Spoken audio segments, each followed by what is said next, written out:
GT Holidays, South India's #1 travel brand. You know you are special when you're with GT Holidays. தமிழ்நாட்டின் வளர்ச்சி பயணத்தில் ஒருவரையும் பின்தங்க விட மாட்டோம்.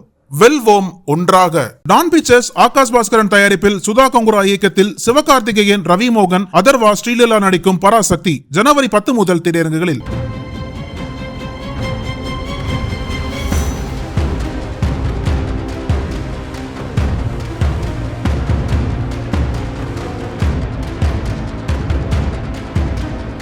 சேலம் மாவட்டம் ஏற்காட்டில் உள்ள தனியார் தங்கும் விடுதியில் பெண் ஒருவர் உயிரிழந்த நிலையில் சடலமாக கிடப்பதாக போலீசாருக்கு தகவல் கிடைத்துள்ளது.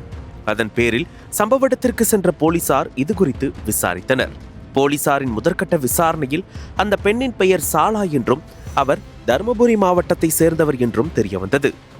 இதனையடுத்து வழக்கு பதிவு செய்த போலீசார் தீவிர விசாரணை நடத்தினர். அதில் பல திடுக்கிடும் தகவல்கள் வெளிவந்துள்ளன. சாலாவிற்கு திருமணமாகி ஒரு மகளும் ஒரு மகனும் உள்ளனர். கணவருடன் ஏற்பட்ட கருத்து வேறுபாடு காரணமாக அவரை பிரிந்து தனியாக பிள்ளைகளுடன் வசித்து வந்துள்ளார். இந்த நிலையில் 4 ஆண்டுகளுக்கு முன்பு சாலாவிற்கு ஃபேஸ்புக் மூலமாக சேலம் மாவட்டம் இளம்பிள்ளை அருகே தப்பக்குட்டை பூசாரியூர் காட்டுவளவை சேர்ந்த 35 வயதான பார்த்திபன் என்பவர் அறிமுகமாகியுள்ளார். பார்த்திபனுக்கு ஏற்கனவே திருமணமாகி மனைவி மற்றும் மகனுடன் வசித்து வருகிறார்.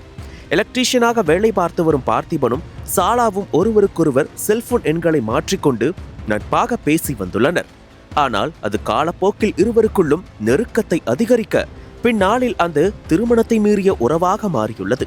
அதன் காரணமாக இருவரும் அவ்வப்போது சந்தித்து தனிமையில் இருந்து வந்துள்ளனர். மேலும் தனது வீட்டு செலவுக்காக சாலா பார்த்திபனிடமிருந்து இதுவரை 7 லட்சம் ரூபாய் வரை பணம் வாங்கியிருப்பதாக கூறப்படுகிறது. இந்த சூழலில் பார்த்திபன் கொடுத்த பணத்தை திரும்ப கேட்டுள்ளார். மேலும் வட்டிக்கு வாங்கிதான் உனக்கு பணம் கொடுத்தேன், என்னால் தற்போது வட்டி கட்ட முடியவில்லை, வாங்கிய பணத்தை திருப்பிக் கொடு என்றும் பலமுறை பார்த்திபன் கேட்டுள்ளார்.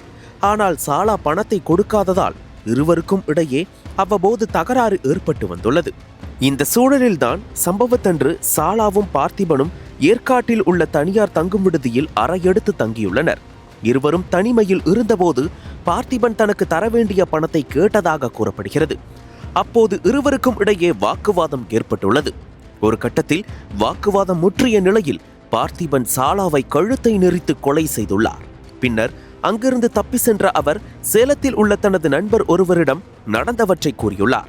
அதன் பிறகு அந்த நபர் போலீசாருக்கு தகவல் கொடுத்த நிலையில் பார்த்திபனை போலீசார் கைது செய்து விசாரணை நடத்தி வருகின்றனர். இதனிடையே ஏற்காட்டில் அவர்கள் தங்கியிருந்த தனியார் விடுதிக்கு உரிய அனுமதி பெறாததையும் போலீசார் கண்டறிந்தனர். மேலும் விசாரணையில் அனுமதி பெறாமல் சொந்த வீட்டை தனியார் தங்கும் விடுதியாக மாற்றி பயன்படுத்தி வந்ததால் அதிகாரிகள் விடுதிக்கு சீல் வைத்தனர். திருமணத்தை மீறிய உறவில் இருந்த பெண்ணை ஆண் நண்பரை கொலை செய்த சம்பவம் சேலத்தில் அதிர்ச்சியையும் பரபரப்பையும் ஏற்படுத்தியுள்ளது.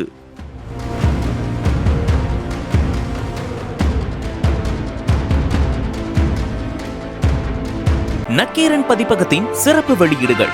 கைதி எண் 9658, இந்திய எதிர்ப்பு போராட்ட வரலாறு பாகம் 1 மற்றும் 2, தீ பரவட்டும் திராவிட மாடல், சங்ககாலம் முதல் ஸ்டாலின் காலம் வரை, பாரியின் வழித்தோன்றல், கலைஞர், மனங்களும் மனிதர்களும். இவை வெறும் புத்தகங்கள் அல்ல, தமிழ் உணர்வு, போராட்ட வரலாறு, சமூக நீதி மற்றும் மனித மனதின் உண்மைகளை தேடுபவர்களுக்கான பொக்கிஷங்கள். இன்றே படியுங்கள், வரலாற்றை உணருங்கள், எதிர்காலத்தை வடிவமையுங்கள். அனல் பறக்கும் செய்திகளை அப்டேட் செய்து கொள்ள நக்கீரன் களத்தை இப்பவே சப்ஸ்கிரைப் பண்ணுங்க.